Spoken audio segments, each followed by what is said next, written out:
Good morning student. आज class 8 में आपको लेसन 2 समझाया जाएगा। लेसन 2 जो है वह कंप्यूटर लैंग्वेज के विषय में दिया गया है, जिसके अंतर्गत आपको फर्स्ट जनरेशन प्रोग्रामिंग लैंग्वेज और सेकेंड जनरेशन प्रोग्रामिंग लैंग्वेज समझा दिया गया था। फर्स्ट जनरेशन प्रोग्रामिंग लैंग्वेज में जो है मशीन लैंग्वेज का इस्तेमाल हुआ था। सेकेंड जनरेशन के जो कंप्यूटर बनाए गए उसमें असेंबली लैंग्वेज का इस्तेमाल हुआ था। और आज आपको थर्ड जनरेशन प्रोग्राम समझाया जाएगा।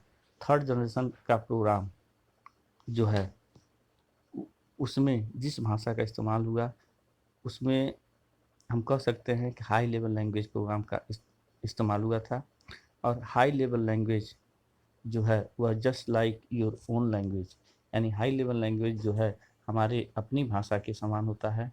यानी कहने का तात्पर्य है कि जिस भाषा का हम इस्तेमाल करते हैं, चाहे वो हिंदी हो, चाहे अंग्रेजी हो, चाहे उर्दू हो, पंजाबी हो, जो भी भाषा हम इस्तेमाल करते हैं वह भाषा जो है हाई लेवल लैंग्वेज के रूप में जानी जाती है। और हाई लेवल लैंग्वेज प्रोग्राम के माध्यम से जो है आप मैथमेटिकल सिंबल्स या कोई शब्द, चाहे हिंदी का चाहे अंग्रेजी का, आप इस्तेमाल करना चाहते हैं उपयोग कर सकते हैं। और इसमें उन सिंबलों का उपयोग करके जो है या उन शब्दों का इस्तेमाल करके जो है इस प्रोग्राम को डेवलप किया गया, बनाया गया। हाई लेवल लैंग्वेज के अंतर्गत बहुत सारे प्रोग्राम्स आते हैं, जैसे सी प्लस प्लस, पाइथन, जावा। ये सारे के सारे हाई लेवल लैंग्वेज हैं और जिनके माध्यम से हम अपने विभिन्न प्रकार के कार्यों को बहुत ही सुगमता से या आसानी से जो है एक्टिवेट कर सकते हैं, क्रियान्वित कर सकते हैं या संपादित कर सकते हैं।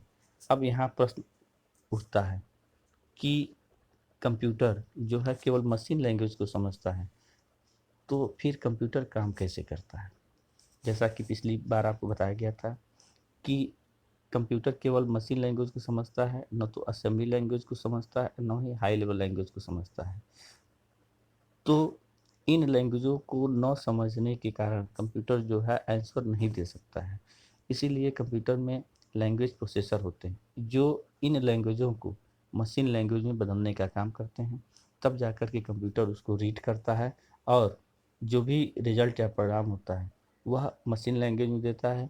पुनः ये लैंग्वेज प्रोसेसर उन रिजल्ट या परिणामों को हाई लेवल लैंग्वेज या असेंबली लैंग्वेज में कन्वर्ट करते हैं। तो हाई लेवल लैंग्वेज को रीड करने के लिए दो लैंग्वेज प्रोसेसर होते हैं, कंपाइलर और इंटरप्रेटर। कंपाइलर जो है यह भी एक तरह का लैंग्वेज प्रोसेसर है जो हाई लेवल लैंग्वेज में लिखे गए प्रोग्राम को मशीन लैंग्वेज में कन्वर्ट करता है और कन्वर्ट करने के बाद या उसको ट्रांसलेट करता है।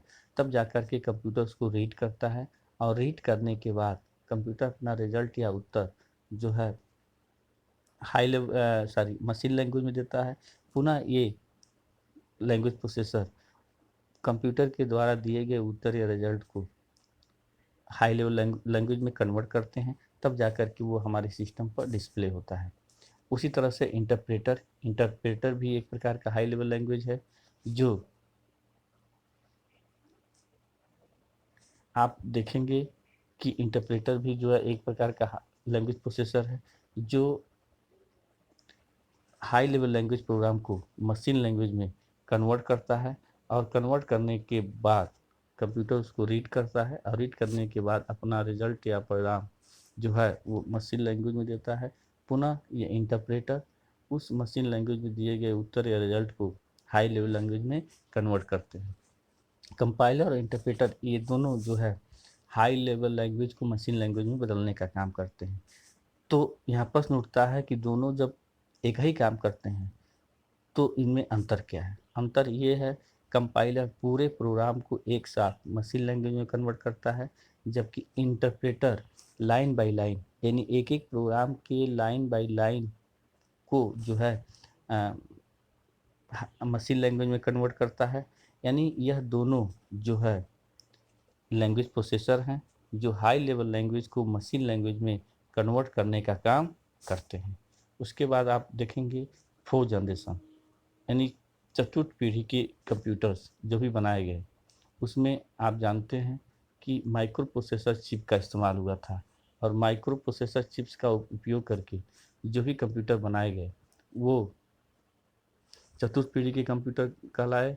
और इसमें भी जो है एक तरह से हम कह सकते हैं कि ह्यूमन लैंग्वेज के समान भाषा का इस्तेमाल हुआ था, यानी इसमें भी एक तरह का हाई लेवल लैंग्वेज का ही इस्तेमाल किया गया था। और हाई लेवल लैंग्वेज का उपयोग करके जो है जो भी कंप्यूटर्स बनाए गए वो फोर्थ जनरेशन प्रोग्रामिंग लैंग्वेज कहलाए। और यह भाषा जो है ह्यूमन लैंग्वेज यानी मानव की जो भाषा है, हमारी और आपकी जो भाषा है, उसके एकदम क्लोज होती है। और इसमें सबसे बड़ी विशेषता ये है कि यह लैंग्वेज या यह भाषा थर्ड जनरेशन का जो लैंग्वेज था उससे बहुत ही आसान था, यानी इस भाषा का इस्तेमाल हम जो है बहुत ही आसानी या सुगमता से कर सकते थे।